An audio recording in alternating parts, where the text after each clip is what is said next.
વિદ્યાર્થી મિત્રો, અગાઉના લેક્ચરમાં આપણે બે ફ્રેશ પ્રિપોઝિશન શીખ્યા હતા. પહેલું fresh preposition on account of, જેનો અર્થ થાય ને કારણે, કારણ દર્શાવે, અને બીજું fresh preposition in spite of, જેનો અર્થ થાય છતાં, તેમ છતાં, હોવા છતાં, અને આ ફ્રેશ પ્રિપોઝિશન કોન્ટ્રાસ્ટ એટલે કે વિરોધાભાસ દર્શાવે. આજે આપણે ત્રીજું અને અંતિમ ફ્રેશ પ્રિપોઝિશન જોઈએ. with a view to.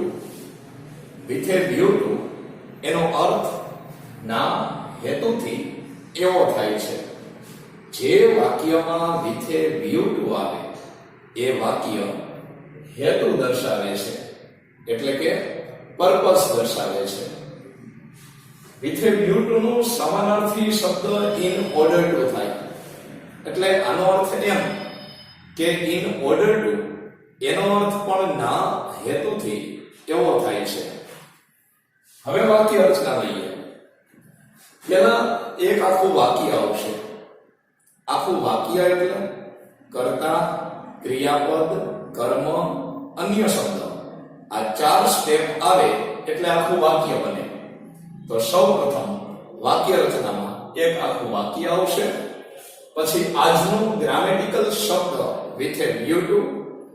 with a view to પછી તરત જ ક્રિયાપદનું ing વાળું રૂપ. ક્રિયાપદ પછી કર્મ, જે વાક્યમાં આવે પણ અને ન પણ આવે, અને પછી અન્ય શબ્દો જેની વાક્યમાં હાજરી હોય પણ અને ન પણ હોય.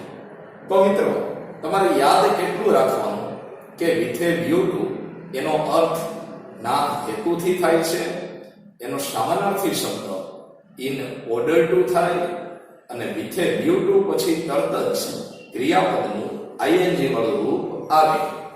આગળ વધીએ. એક નોંધ. with a view to ને સ્થાને in order to પણ લખી શકાય, પરંતુ in order to પછી ક્રિયાપદનું મૂળ રૂપ આવે. આ જ વાક્ય રચના in order to ને પણ લાગુ પડે, પણ with a view to પછી જે ક્રિયાપદ લખીએ એ ing સ્વરૂપમાં લખાય, અને in order to પછી જે ક્રિયાપદ લખીએ એ મૂળ સ્વરૂપમાં લખાય. એના પછી હવે આ જ વાક્ય રચના પ્રમાણે આપણે વાક્ય જોઈએ. તો પહેલા એક આખું વાક્ય we went to the zoo. એ વાક્યનો કર્તા we, ક્રિયાપદ went, અન્ય શબ્દ to the zoo, એમ કરીને એક આખું વાક્ય બન્યું. પછી આપેલું છે with a view to. with a view to પછી જે ક્રિયાપદ આપણે લખેલું છે એનું ing વાળું રૂપ, તો see ક્રિયાપદનું ing વાળું રૂપ seeing. કર્મ wild animals, અન્ય શબ્દો નથી, અને ગુજરાતી જંગલી પ્રાણીઓને જોવાના હેતુથી અમે ઝૂ ગયા. તો અમે પ્રાણી સંગ્રહાલયે ગયા, એની પાછળનો હેતુ તો કે જંગલી પ્રાણીઓને જોવાનો.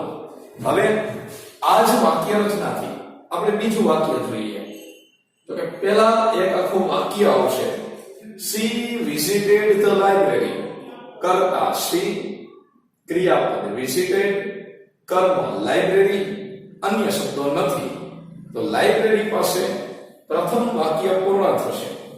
પછી with a view to એની જગ્યાએ in order to લખેલું છે. in order to પછી ક્રિયાપદનું મૂળ રૂપ આવે એટલે બોરો લખેલું છે. કર્મ some books અને અન્ય શબ્દો નથી. વિદ્યાર્થી મિત્રો, આ જ વાક્યમાં with a view to નો પ્રયોગ કરવો હોય તો in order to કાઢીને ત્યાં આપણે with a view to લખીએ, અને બોરો ક્રિયાપદનું ing વાળું રૂપ બોરોઇંગ થઈ જાય. તેવી જ રીતે આ વાક્યમાં with a view to ને સ્થાને in order to લખવું હોય તો લખી શકાય, પણ see ને સ્થાને see ક્રિયાપદ લખાય. આગળ વધીએ. જેટલા ફ્રેશ પ્રિપોઝિશન આપણે શીખ્યા એના કમ્પ્લીટ ધ સેન્ટેન્સ જોઈએ. પહેલું વાક્ય શ્યામ sold his old car. શ્યામે તેની જૂની કાર વેચી નાખી. હવે કૌંસમાં સૂચના એવી આપેલી છે કે આ વાક્યને એવી રીતે કમ્પ્લીટ કરો કે વાક્ય પર્પઝ દર્શાવે, હેતુ દર્શાવે. તો હેતુ દર્શાવતું વાક્ય બનાવવા માટે આપણે વિથ એ વ્યૂ ટુ કે ઇન ઓર્ડર ટુ નો પ્રયોગ કરશું અને ગુજરાતીમાં આ શબ્દને લાવશું ના હેતુથી. તો આખું વાક્ય જે આપણને આપેલું છે તે અને જેટલો ભાગ આપણે કમ્પ્લીટ કરવાનો છે તે બંનેને એક સાથે વિચારીએ કે વાક્ય કેવું બનશે. તો આવું વાક્ય બનશે કે નવી કાર ખરીદવાના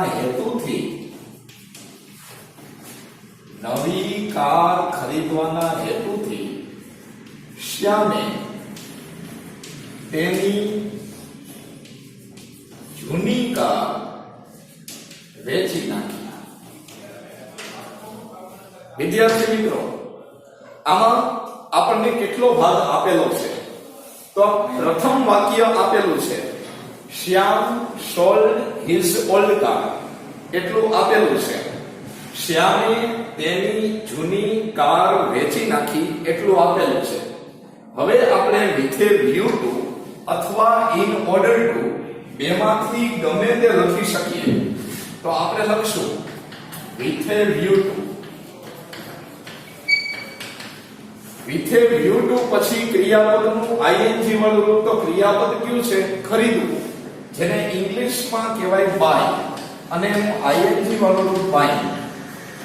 તો વિદ્યાર્થી મિત્રો, પ્રથમ વાક્ય આપેલું હતું શ્યામ સોલ્ડ હિઝ ઓલ્ડ કાર, પછી વિથ એ વ્યૂ ટુ લખ્યું, ક્રિયાપદ બાય નું આઈએનજી વાળું રૂપ બાઇંગ લખ્યું, અને હવે કર્મ લખીએ નવી કાર એટલે અ ન્યુ કાર. તો આવી રીતે વાક્ય બન્યું કે Shyam sold his old car with a view to buying a new car. નવી કાર ખરીદવાના હેતુથી શ્યામે એની જૂની કાર વેચી નાખી. હવે બીજું વાક્ય, વિનીત could not buy a new bike. વિનીત નવી બાઇક ખરીદી શક્યો નહીં. આટલો હિસ્સો આપણને આપેલો છે કે વિનીત નવી બાઇક ખરીદી શક્યો નહીં. હવે વિદ્યાર્થી મિત્રો, આ વાક્યને આપણે એવી રીતે કમ્પ્લીટ કરવાનું છે કે વાક્ય રીઝન દર્શાવે, કારણ દર્શાવે. અને કારણ દર્શાવવા માટે આપણે ગુજરાતીમાં ને કારણે શબ્દ લેવાનો અને ઇંગ્લિશમાં ઓન એકાઉન્ટ ઓફ નો ઉપયોગ કરવાનો.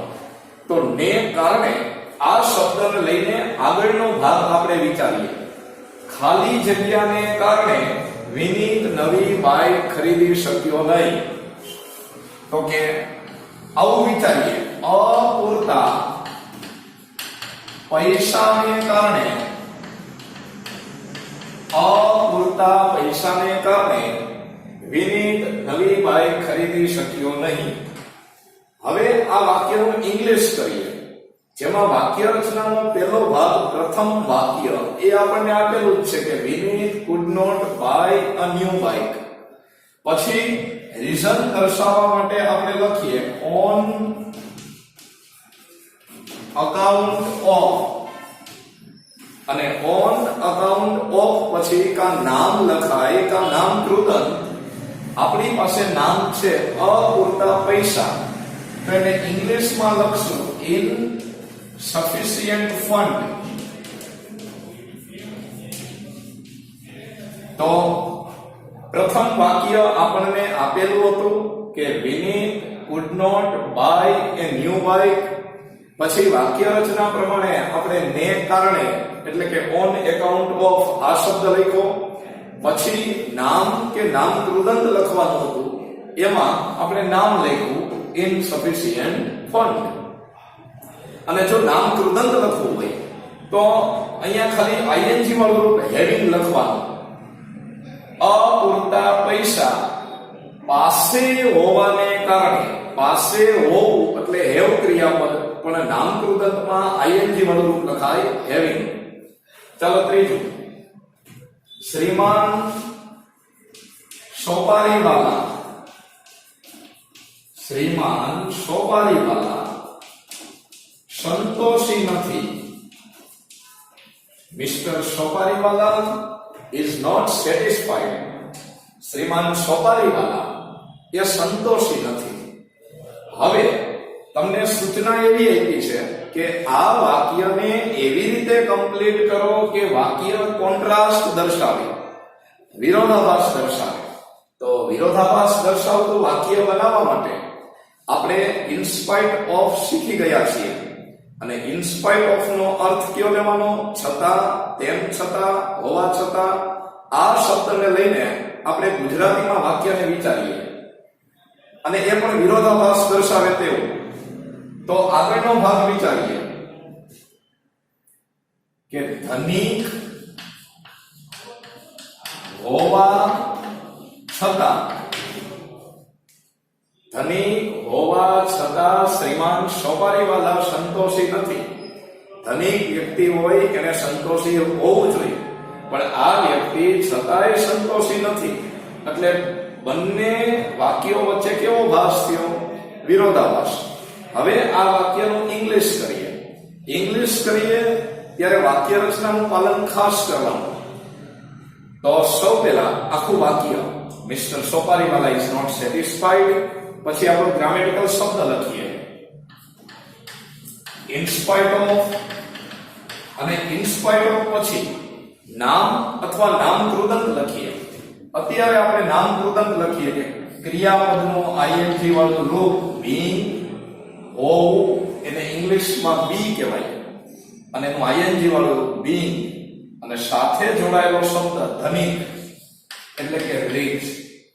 તો વિદ્યાર્થી મિત્રો, ત્રણેય ફ્રેશ પ્રિપોઝિશનના કમ્પ્લીટ ધ સેન્ટેન્સમાં વાક્ય રચનાનું પહેલું સ્ટેપ તમને પરીક્ષામાં આપેલું હોય. પ્રથમ વાક્ય આ ભાગ આપેલો હોય, પછી તમારે ગ્રામેટિકલ શબ્દ with a view two, in spite of કે ઓન એકાઉન્ટ ઓફ લખવું. જો તમે અહીંયા ઓન એકાઉન્ટ ઓફ કે ઇન સ્પાઇટ ઓફ લખો તો એની પાછળ નામ કે નામકૃદંત આવે, અને જો તમે અહીંયા વિથ એ વ્યૂ ટુ લખો તો ક્રિયાપદનું આઈએનજી વાળું રૂપ લખવાનું, અને હેતુ દર્શાવવા માટે ઇન ઓર્ડર ટુ લખો તો અહીંયા તમારે ક્રિયાપદનું મૂળ રૂપ લખવાનું. તો જેટલા ફ્રેશ પ્રિપોઝિશન તમને મારે ડિટેલમાં શીખવાડવાના હતા એ બધા જ ફ્રેશ પ્રિપોઝિશન મેં તમને શીખવાડી દીધા, કમ્પ્લીટ ધ સેન્ટેન્સ સહિત. હવે અમુક ફ્રેશ પ્રિપોઝિશન એવા છે જેનો ખાલી અર્થ યાદ રાખવાનો, એ હું તમને વિડીયોમાં આપી દઈશ. તો અહીંયા આપણે આપણો લેક્ચર પૂર્ણ કરીએ.